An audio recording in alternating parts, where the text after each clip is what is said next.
All right. Hello, everybody, and welcome to the February 16th, 2021 instance of the SIG Windows community meeting. As always, please remember that these videos are uploaded to YouTube or recorded and uploaded to YouTube. So please make sure to adhere to all of the CNCF code of conducts and standards. All right. Looks like we have a pretty sparse agenda. I think that's because a lot of folks, including myself, were probably off yesterday for President's Day, but we can go right ahead. We get into this. I think we have enough topics to discuss that we can just fill this in as we go. The first thing is announcements. There is one announcement that I will make, and that's that over the next month or so, all of the SIGs need to author an annual report for the SIG. This is part of the, I think, CNCF. I already sent a message to the leads, Jay, James, and Deep, that we'll need to get started on this. But if anybody, we'll share that in a draft form with everybody here once that's ready, and folks can comment. I think that's really the only announcement that I have. If anybody else has an announcement, either raise your hand or just feel free to interrupt me. All right, if not, we can get going with the KEP status. So I actually haven't been online since Friday, so I haven't checked my mail. I know that I did ask the release team for an exception, and on Thursday, the last time I checked, I didn't hear back from the release team. I've been having issues getting onto mail this morning. Arvid, do you know, did anybody respond to that? Okay. They have not responded. I will ping them again. I was waiting until we hopefully had the KEPs merged in order to respond, because that would make, or in order to prod them, that will make us, I think, a stronger case. With the SIG, or with the privileged containers KEP, I think that there was one outstanding question with SIG auth, and that was if we should enforce that pods with privileged containers set the host PID and host IPC flag, just for completeness. And there's a pretty lengthy comment thread in the KEP, and the SIG auth folks were saying that we should probably set those, and that would be kind of more descriptive. I was arguing against that for a couple of reasons. The big one being that when we support mixed pods that contain both privileged and non-privileged containers, it would be very unclear what those flags mean, because Linux and Windows handle the process namespace and process isolation a lot differently.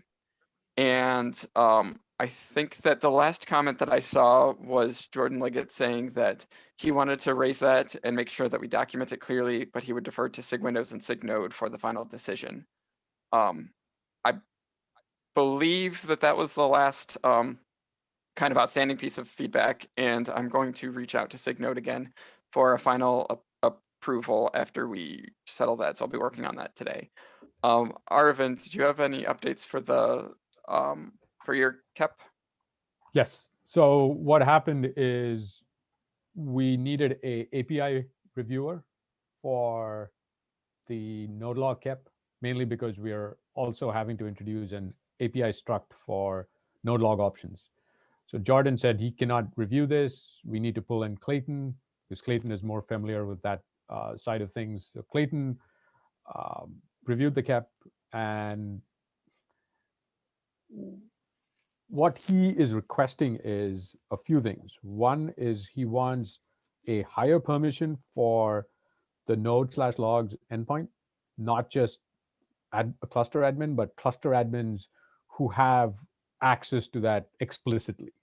And he wants that enforced, which from my discussion with Maciej was saying we should just extend. There's no easy way to do this sort of checks in kubectl, is what I understood. So I've pinged Maciej again about this. The other thing that Clayton wanted was he wanted someone from I guess SIG CLI to look at the kubectl source code and to see if there are any further issues. So I've sort of pushed back on that, saying that, hey, we already got an LGTM from SIG CLI, and shouldn't this come out as part of the implementation rather than when you are writing the KEP? The third thing that Clayton wanted was what was the third thing? Let me quickly look at the KEP. But these are the main two items. The third one, I'm trying to remember. There was one more item that he wanted. It's slipping my memory at the moment, but at this moment, I've also pinged Mache and said, hey, Clayton is asking for this. Can you again take a look at the KEP? Mache said he will, but I don't think he has mentioned anything on the KEP yet. So I'm waiting on him to say something. The rest of the things that Clayton asked for, I hope I've addressed, but I haven't heard anything back from Clayton. I also pinged Clayton on the API review channel saying, hey, I've addressed your comments. I have some questions. But again, nothing from him. So I have no idea at this point what to do. Okay.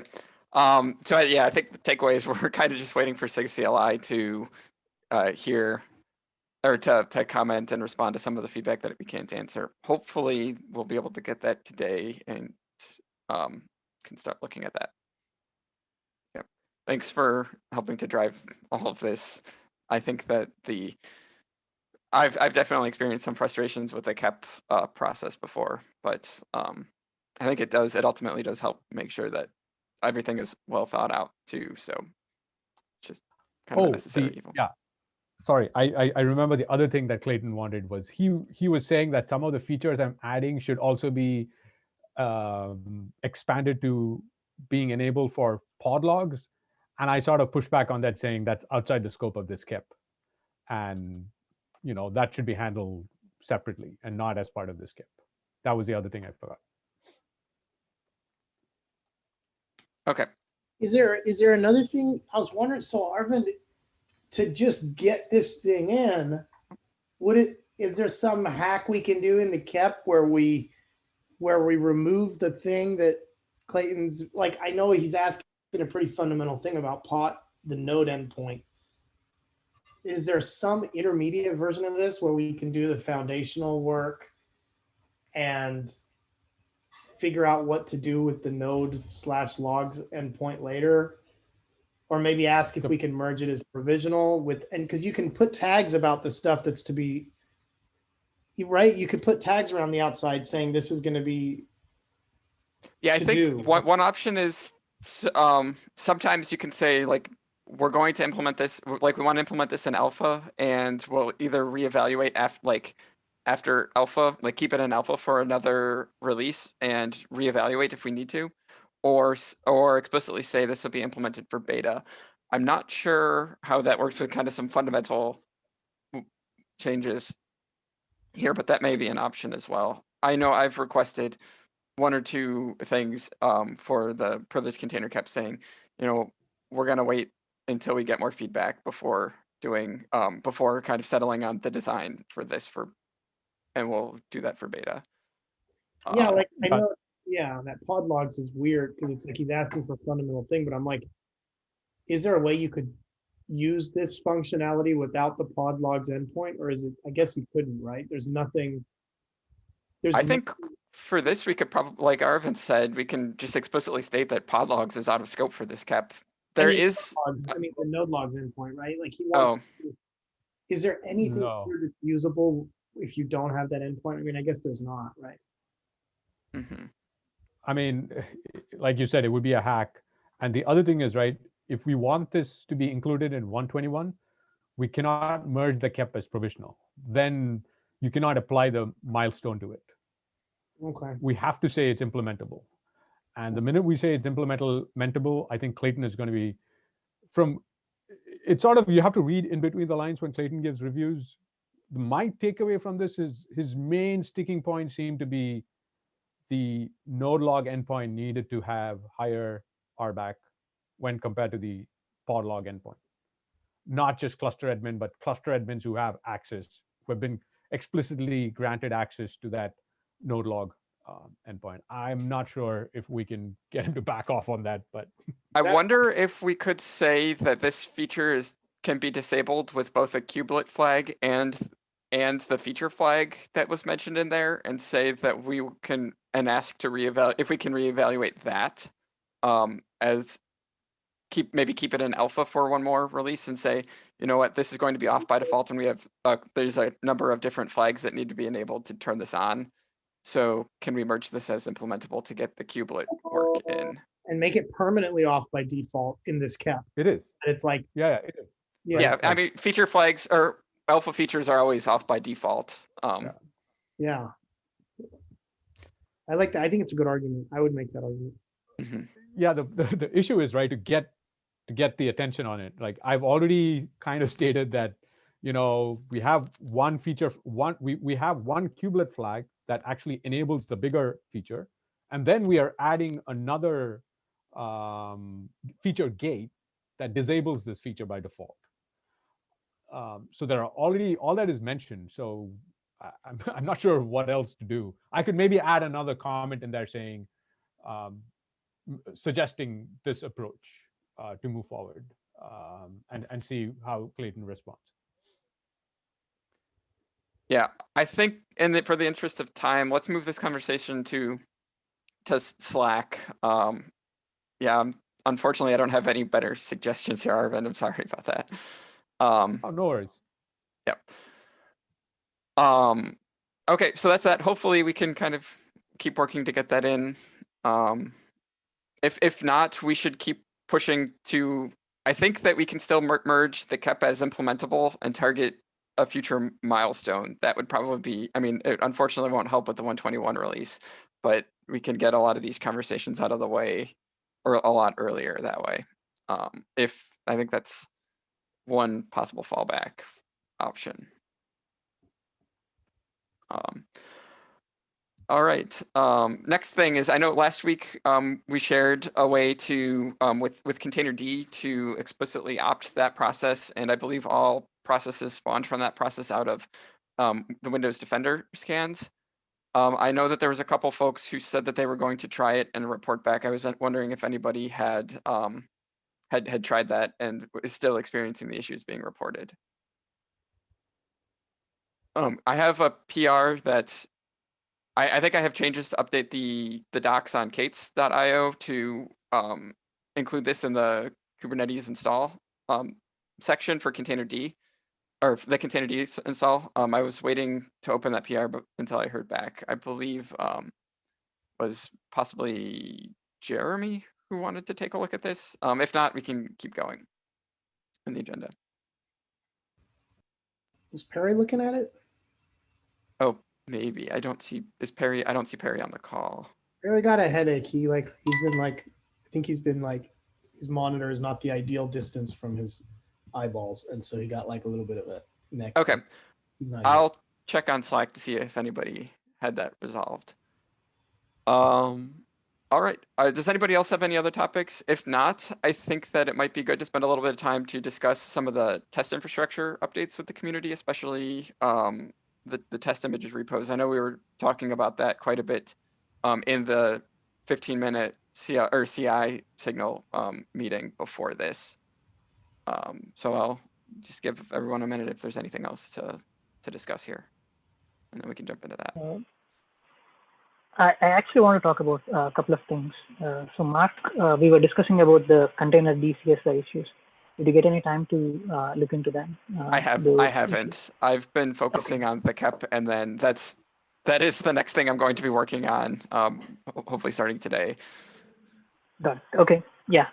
That's what I wanted to know. The other thing that I wanted to ask was whatever Jay brought up earlier related to the test again. But we wanted to switch to runtime classes instead of using just the node selector.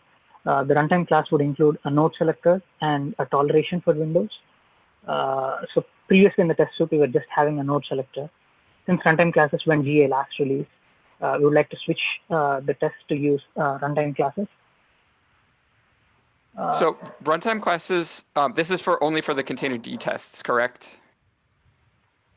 So runtime classes for Windows aren't supported with Docker shim or Docker-based installs. Sorry, are you talking about runtime handlers or runtime classes? I'm a bit confused.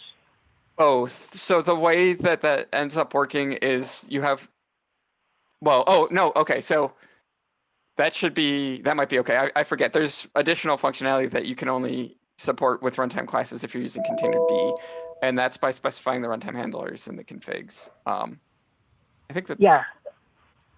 So I'm mostly talking about, as of now, I'm referring to the scheduling section of the runtime classes where we tell this is the node I would like to run on, and this is the toleration that I would like to expect the pod to have. So I'm not talking about the runtime handler configurations within the runtime classes. Okay, So is there an issue for this? I think this might be a good topic to create an issue with, so we can have a little bit of a discussion there. But this seems sane, or like a good approach. Yeah, overall, the context I was talking to Ravi about this was we really, when running the E2Es on different clouds and different environments, I found wildly different results. Like some people taint, some people don't. Some people use runtime classes, some people don't. So I was running on EKS, AKS, and a few other places. So that's the idea. Was I was talking to Ravi, and then he had this concept of like, what if we just made the tests robust so that they obey tolerations even though you may not have them. They try to create runtime classes, all that stuff, right? Yeah.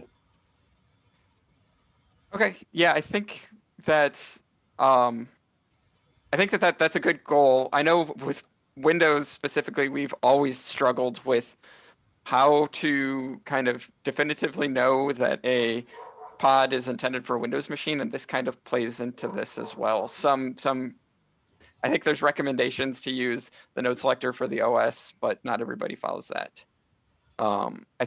Let's get an issue created, and then if that looks good, then we can use that to help drive like some of those changes. Sure, I can open an issue. There is one last item that I want to talk about. Sure. This is again specific to the 20H2 and the PR and the discussion that we had on Slack. So 1903 as of now is not supported anymore, right? So that's where I'm wondering if we should remove it from the documentation and have the jobs test only on 20H2. As of now, the way I see it is only GC folks have like 20H2 jobs. So that is something that we need to have in our AKS container D and then roll them up into our test grid. Hey, I have Ravi, created did an you issue. look at the availability of 20H2 images on all cloud providers? Like for example, on Azure, I know the 20H2 container images are small disk, which means they come up with 30 gig images. If you try to load all the required Windows container images onto that, will that cause problems? Are you referring to the container images service? I think he's okay. The node images. So for Azure, we can expand that as part of the deployment through the prow job, with some flags. But yes, that is potentially a concern. Yeah, so if you're going to add it to, if you're going to make all the end-to-end tests run for that, you might want to make sure that you're expanding the image, or you're attaching another storage or something. I think that we do that, but we should definitely allow all of our other SAP releases expand that base image to 100 gigs, I think it is. So I was out last week, so I missed the conversation.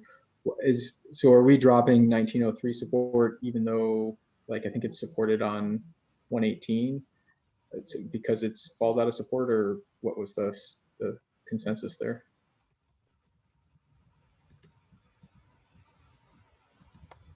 I think the where Ravi is coming from is Microsoft is dropping support for these variants, and Ravi's statement is we should react in a similar way in Kubernetes and say we don't support that anymore.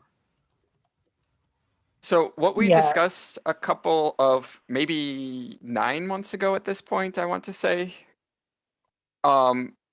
we had a discussion. There's an issue about the support, and what we decided on was we would tie each Kubernetes release and to a list of versions of Windows that we said were supported, and keep rolling that forward. I think that we just forgot to update the doc for the 120 release for that. But so what we were saying is like at each near when each Kubernetes minor release is getting cut, we'll evaluate and say like add the support to that table that says you're at the most recent or the most recent LTSC and the 2 most recent SAC releases.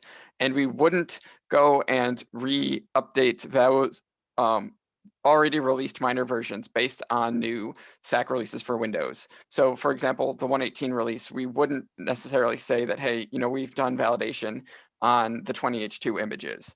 But we would for each new minor release update that.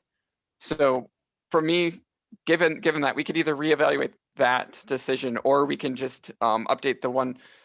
We'll definitely update the 121 release docs as those come out and say the most recent supported versions are 2019 LTSC and 20H1 or 2004 and 20H2 for that.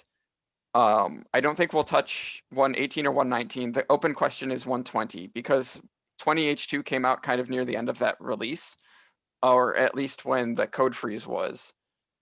So I think it's really a toss up if we say that we should go and retroactively update those docs because we have been testing 20H2 on 1.20 or not. I see. So your statement in some sense is we don't want to retroactively go back and change the supported versions for older Kubernetes releases. Mm-hmm. Yeah, and part of that was in the issue, which I'll have to pull up and link here. We kind of outlined what we were saying was support for the minor versions, and one of the big criteria for that was these are the one is that we're going to publish test images and a pause image and any infrastructure images for those SAC version or for those Windows OS versions, and the other one was those were going to also help inform which OSs we ran for the release tests, the release informing tests, and we didn't want to necessarily roll those forward as each new SAC release came out. So here, this page is what I think we're referring to, and this is what's in question. This page does get updated with each release. So if we go to like the older version, here we actually dropped a bunch of, we started to clean this up and dropped saying we're not supporting these older versions of Kubernetes between 119 and 120. So for the 121 page, I think we should we'll add a row. We'll probably drop 117 support and add a row for 121 and say we'll support Windows Server 2004 and 20H2. The question is, what do we do for this row? Ludimir raised his hand. All right, go ahead, Lubomir. Hi, sorry, I wanted to mention something that it might be easier for you if you start maintaining this as something that is machine readable, maybe a YAML file in the SIG Windows repository. You can just have a link from this page to the SIG Windows tools repository. Also, it allows you to merge it pretty quickly because otherwise you have to wait for the SIG docs people to approve. Yeah, I think it's a better idea to maintain it outside of this page, pretty much. Okay, yes, that is a good idea. Does anybody else have any comments about that? I think as long as it's in the SIG Windows or the Windows testing or SIG Windows tools, that should be fine to link to and reference it.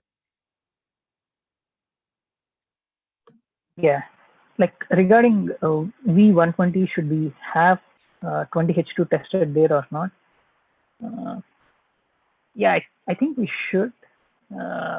like at least for the one or two releases that we say that we're going to support. Like as of now, we support 118, 119, and 120, right? So if there is like Microsoft not supporting that particular SAC version, people may still go ahead and use it. They may raise a bug, and we would not have any infrastructure to test against and then tell that, hey, this is going to work or this is not going to work, right? That's where I'm coming from. But Ravi, for 120, have we actually tested with 20H2? We do not. Then And how by the can time we- 1909 support was there, in the sense it's kind that of, by the time we released.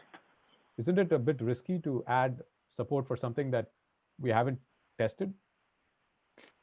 Yeah, No, I think we this have is to test where and then we. add. Sorry. I think Go that ahead, that's kind of the issues that we were running into, is that the overlap between the support lifecycle for the Windows OS versions and the Kubernetes versions are kind of hard to keep in sync. Let's see what all we're testing. Yeah, that is true. So it actually looks Isn't like it the same problem with Linux as well? Like, or is there no kernel versions, I guess, that are mentioned? Yeah. So at the point, Deep, I'm going to ask you define Linux. That's true. Yep. Fair It point. looks like we're mainly testing. I don't actually see any test, unless I'm looking in the wrong spots. Any test grid reports that are testing 20H2 today. I know Peter was working to set that up. There's the. Oh, there is one here for GCE, and I think Yeah, that's GCE relatively folks, new. Yeah. So this, I believe, this is testing master. I don't think we have any that are testing the old like on the release branches. So we have. I think that the first step would be to get those tests up and running, and then we can decide if we want, if everything's green, we can say, hey, you know what, this is supported. Let's Yeah. just move it forward. Yeah, I agree. I was more or less concerned on like people creating bugs against a version that we did not test. If you say that in the support statement that we are going to support 2 SAC versions, are we going to support for the last 3 releases that Kubernetes in general supports? Are we going to say that we are just going to test the latest SAC releases just for the last release, but for the previous ones, we do not care? Yeah, let me link that issue into the chat when my computer frees up some more resources, and we can continue commenting on that issue and discuss in Slack Sure. to kind of get this. Unfortunately, I need to drop for the SIG node meeting. I will make James the host so people can continue discussions if they so choose. But yeah, let's continue this conversation, and we'll figure out what we can do to support the widest number of configurations here. All right, I'm gonna drop now. Is there anything else anybody wanted to talk about or continue that conversation?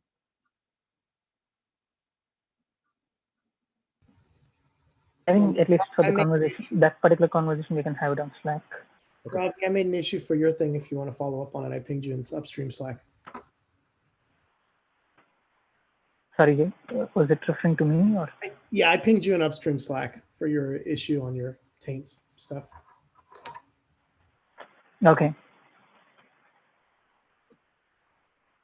Otherwise, I think I'm good.